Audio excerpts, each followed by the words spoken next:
আমাকে কোনো কিছুতেই বাধা দেয়ার এখতিয়ার কেউ রাখিতে পারবে না। আর এর ব্যত্যয় ঘটিলে এই জিল্লা মালদে। ঈদে মুক্তি প্রতীক্ষিত সিনেমাগুলো যখন আড়মোড়া ভাঙবো করছিল, ঠিক তখন বরবাদের টিজার এমন নাড়া দিল যে সব লুজার হয়ে গেল। 1 minute 44 second, violence, action, romance এবং শেষ চমক হিসেবে যিশু সেনগুপ্ত। কিন্তু সব চমক বোল্ড করে হাই ভোল্টেজ চমক হিসেবে ধরা দিলেন শাকিব খান। এন্ট্রি দেখেই সেন্টি খাওয়ার দশা। ঠোঁটে আঙুল চেপে যখন বললেন তখন আসলেই যেন চারপাশ সরব থাকার লাইসেন্স হারালো। এরপর রক্তমাখা মুখ দেখে জাস্ট শক্ত হয়ে যেতে হয়। আর চুরুট টানার দৃশ্যটা তো পুরাই পাগলা। কিং খানের এন্ট্রি থেকে এন্ডিং দেখে নিন্দুকেরাও বলবেন লোকটা খাটতে পারেন। ডায়লগ ডেলিভারি ও অভিনয় দিয়ে প্রত্যেকটি দৃশ্য এভাবেই জীবন্ত করে তুলেছেন। তবে সব শেষ লুকটা গুজবাম্প। সাদা পোশাক, হাতে মেশিন, পায়ে ট্যাটু, মার খাওয়া মুখমণ্ডল জ্বলছে ভিসুবিয়াসের মতো। দেখে টাকায় লেখা কথাটির সঙ্গে মিলিয়ে বলতে হয়, এই সাকিবকে দেখিবা মাত্রই দর্শক হলে যাইতে বাধ্য থাকিবেন। এবার বলবো অন্যান্য বিষয়ে। টিজারের শুরুতেই একটি চরিত্রের বর্ণনা উঠে এসেছে। অ্যাডিক্টেড, রেপিস্ট সহ সকল বদগুণ যার মধ্যে বিদ্যমান, যার কৃতকর্মে তার মাও লজ্জিত। অনেকেই ভাবছেন বরবাদে এভাবেই দেখা যাবে শাকিব খানকে। তাই যদি হয় তবে সিনেমাটি ভিন্ন মাত্রা পাবে, কেননা নায়ককে নেতিবাচক চরিত্রে দেখানো ভীষণ দুঃসাহসী ব্যাপার।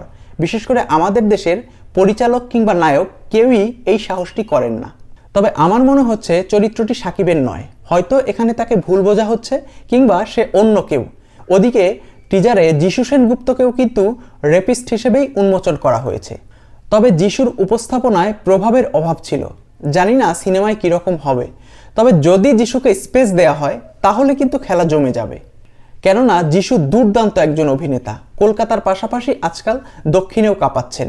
আই থিঙ্ক যিশু সেই স্পেস পাবেন, কেননা এমনি তো আর তাকে নেওয়া হয়নি। এবার বলবো ভায়োলেন্স নিয়ে। টিজারে ভায়োলেন্স যেভাবে দেখানো হয়েছে, সিনেমায় এই ধারাবাহিকতাটাও যদি থাকে তাহলেই হটকেক হয়ে যাবে বরবাদ।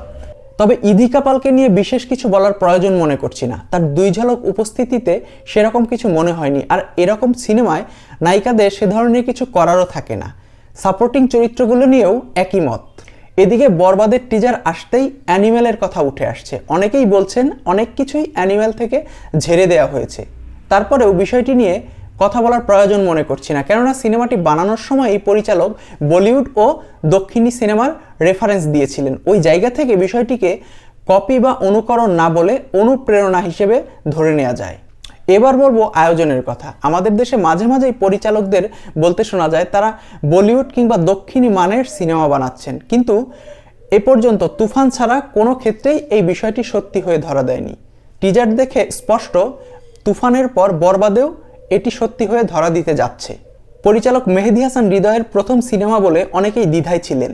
টিজার সে দ্বিধার বিদায় ঘটিয়েছে। উল্টো বলা যায় অভিষেকেই অভাবনীয় সাফল্য হাতছানি দিচ্ছে তাকে। তবে কিছু জায়গায় সম্পাদনায় সমস্যা মনে হয়েছে, কিছু ফুটেজেও অসামঞ্জস্যতা স্পষ্ট ছিল। পাশাপাশি লাইন ধরে গাড়ি আসার যে দৃশ্যটা, ওটা না দিলেও হতো, কেননা হর হামেশাই সিনেমাগুলোতে এরকম দৃশ্য দেখানো হয়। সবশেষে তুফানের মতো বলতে ইচ্ছে করে, পূর্বের বিধি মোতাবেক ঈদের দিন পুরো দেশকে বরবাদের হাতে তুলিয়া দেওয়া হইবে। সে যা চাইবে পাইবে, যা করিতে চাইবে করিবে। তাহাকে কোনো কিছুতেই বাধা দেয়ার এখতিয়ার কেউ রাখিতে পারবে না।